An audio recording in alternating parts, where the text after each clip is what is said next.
some places. Educate the youth with rhymes so tenacious.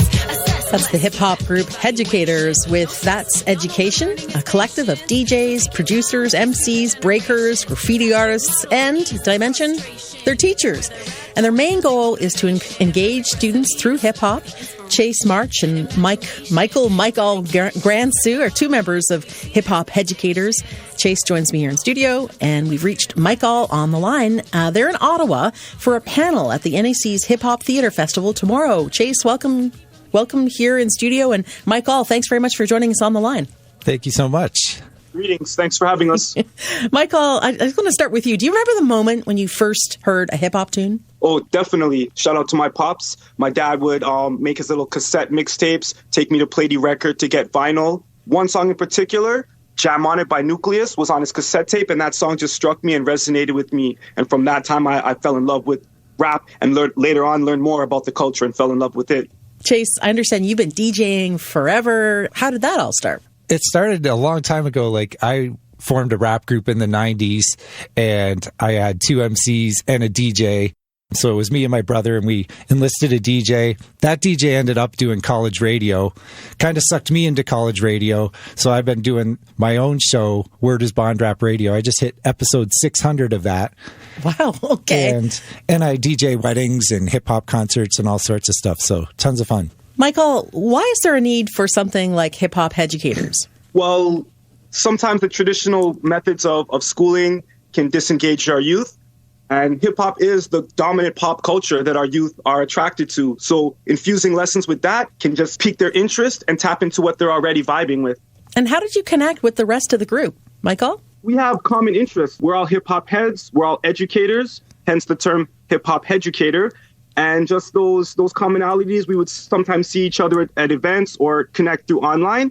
And we came together to make a cool song where the concept was everybody was a teacher in 2019. And that kind of was the genesis of the group. Yeah, but your teachers all over the place. I mean, how do you physically connect, or do you? Oh, well, that's a challenge. So thank WhatsApp, thank Zoom, online methods. We've never all been together fully. We've had like 80% of us as quorum. But we do use online methods to connect and do the work. Hip-hop, traditionally a male-dominated industry, but that song we played off the top, obviously a woman's voice there. We're seeing this huge rise in popularity of women's rappers like Megan Thee Stallion. Chase, how did that become reflected in your group, and why? Well, we didn't think about it, I don't think. We just made the one song. We got some teachers together that were cool and could rap. But one of our members, Jon Corbin's daughter, said, "Hey, where are the girls?" So then we were like, oh, that's right. We really need to represent the voice of women. We need to have at least one in here. So we reached out and we did a long search before we found the Apologette, who was a spoken word artist. So she wasn't really a hip hop artist, but the way spoken word poetry works, it's very similar. So she just blossomed right away, and her first song was like the one you just heard. That was the demo she gave us to join the group, and so we produced it as a full song. And we just recently added a second woman to our crew as well. Okay. And MikeAll, building off that, how do you encourage girls to be part of this?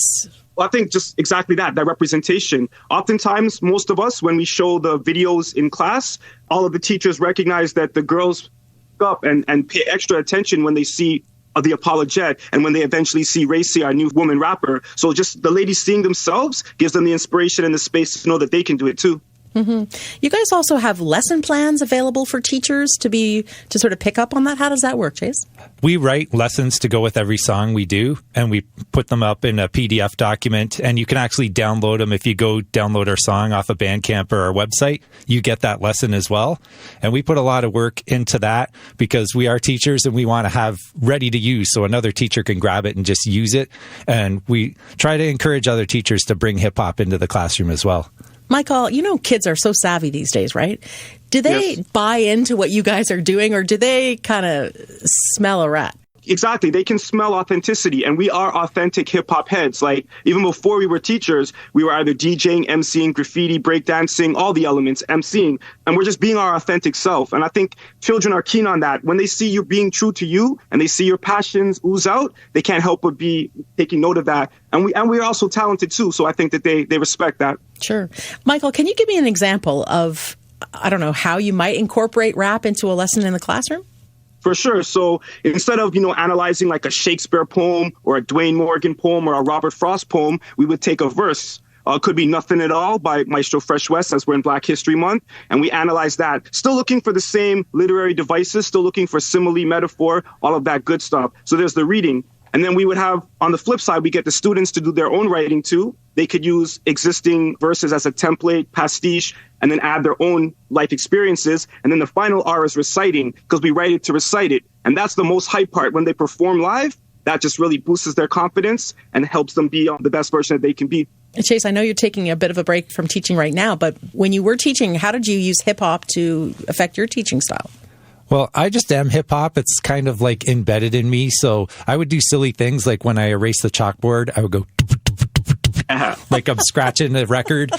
So every time I erased the chalkboard, I did that. And I did a choir, but it was a rap choir. So we learned rap songs and we would do Run DMC. So I could have like half the choir be Run and half the choir be D and do a Run DMC song. And I did like a DJ club and all sorts of things extracurricular to bring hip hop into the school. Could I ask you to do your eraser board sound one more time, please? Yeah. Yeah, I can beatbox too. You just do a little bit of a drumming like. Michael, do you have your own sounds that you use?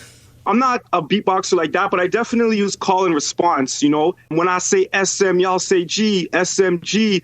Go ready, things to get their attention. So if, they're doing their busy work and then it's time to come back, we can do call and response, which is in hip hop to kind of call their attention. Because just like Chase said, everything we do is hip hop.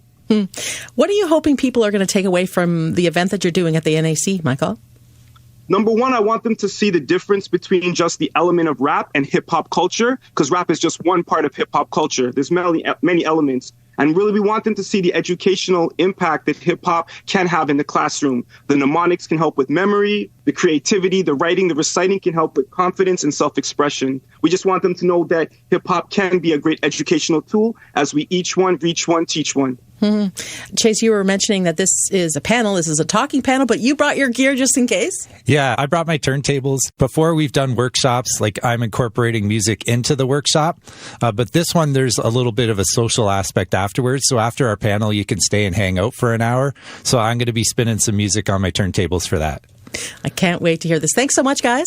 Thank you. Thank you for having us. Pleasure to build. We'll look forward to seeing y'all Saturday. That's Chase March and MikeAll Grand Sioux, members of Hip Hop Headucatorz. It's a group of DJs, producers, MCs, breakers, and graffiti artists who create hip-hop resources for teachers. You can catch them at the panel tomorrow. It's part of the NAC's Hip Hop Theater Festival, and you can find out the details on the NAC's website.